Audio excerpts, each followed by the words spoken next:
The British motor industry is enjoying a renaissance. Some hope a return to the heyday of the 1970s, when a number of cars rolling off UK production lines was second only to the United States. And that's funny, because a big part of this story is a brand which was originally launched in North America. Infiniti hopes that you'll recognise its brand and its cars from a high-profile marketing strategy, the flagship of which was the firm's partnership with the Red Bull Formula One team, of course. So Infiniti's first moves in Europe were marketing ones, but what followed was a range of cars that has made British motorists take notice, and rightly so. From an American range shoehorned into the British market 5 or 6 years ago, Infiniti has become a credible challenger in the premium and executive markets, and it's about to shake up the compact hatchback world as well with this, the Q30.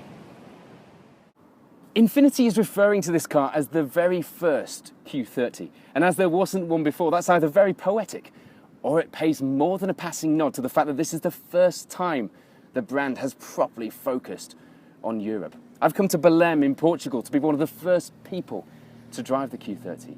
Belém is famous for being the place that explorers set off on their journeys of discovery. And this car, Infiniti hopes, will lead to a mass discovery of their brand.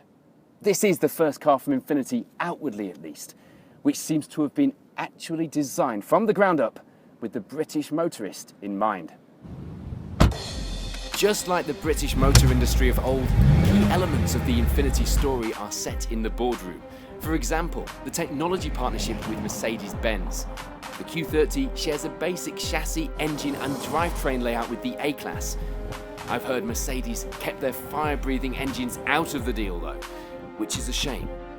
It drives like an Infiniti, which if you've driven one of the other current generation cars, you'll know means the car feels like it could handle a lot more power.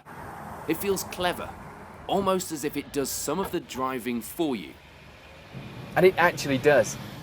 As you'd expect of a car that starts with Nissan, passes through Mercedes, and ends with Infiniti, there's an array of driver assist technology available on the Q30. And with Bose speakers, leather-stitched dashboard and very comfortable premium-feeling cabin, it's not just the tech that belies the £20,000 starting price for this car.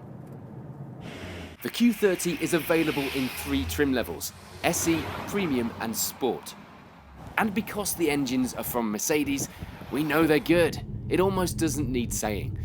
What I do need to draw your attention to, however, is the distinct lack of hot hatchness.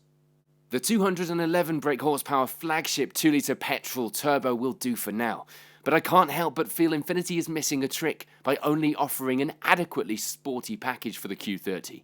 Mind you, we're yet to see the Eau Rouge Q50, or anything like it for that matter, hit the showrooms. To dwell on the hot hatch thing would be to miss the point, particularly when this 2-litre turbo version is so good.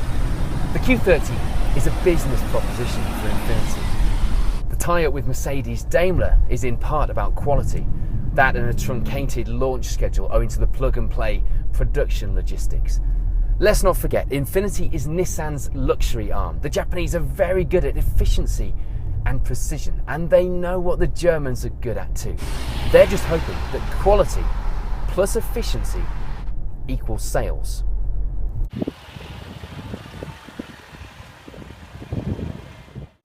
It's estimated that a car is built in the UK every 20 seconds. And by 2017, there'll be over 2 million cars a year rolling off our production lines. And I tell you what, if the future of the British motor industry looks like that, I think we're just scratching the surface with those estimates. Infiniti is a Japanese company with a German engineering influence. Its heart in North America at the moment, but its tools hung up in Sunderland thanks to a £250 million investment in the Nissan plant there to build the Q30 in the UK. This is a British car. It's designed with British motorists in mind. It's built by British people. It's perhaps not self-assured enough to really beef up and stick its neck out though if you look at the range, but I'm back to the hot hatch thing. But as we're talking about British motoring, if you look at British Leyland, they taught us that if you put a bigger engine in, restyle a car and relaunch it as a sporty version, you'll have a production timeline that lasts longer. Okay, so the British motor industry didn't quite get things right the first time around, and perhaps this new era will see a few changes. I can assure you of one thing though, cars like that Infiniti Q30 are going to be a big part of the story.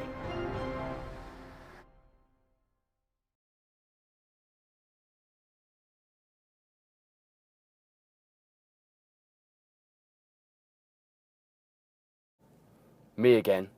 One more thing. Have a listen to this.